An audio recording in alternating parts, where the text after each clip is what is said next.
Pagkatapos ko sa inyo mga master yung ginawa kong 40 grams na lure pang big game, pang GT ito mga idol.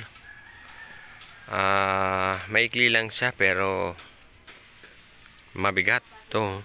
Para siyang ano lang para siyang yan daliri lang. Pero 40 grams to mga idol. Apat na ganito.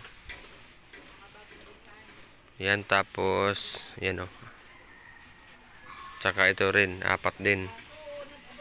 Ang inalagay kong hooks dito is upgraded na, tsaka ring, split ring.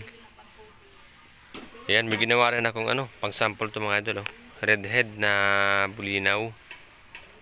Yan dalawa.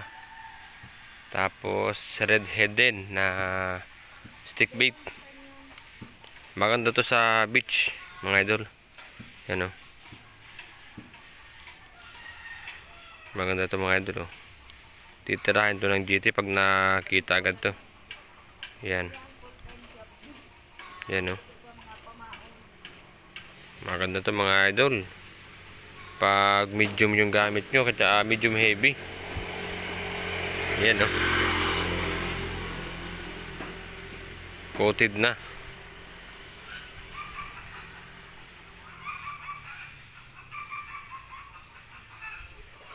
Yan, pinapatigas ko siya para para kahit ibalot natin hindi siya mag-moist.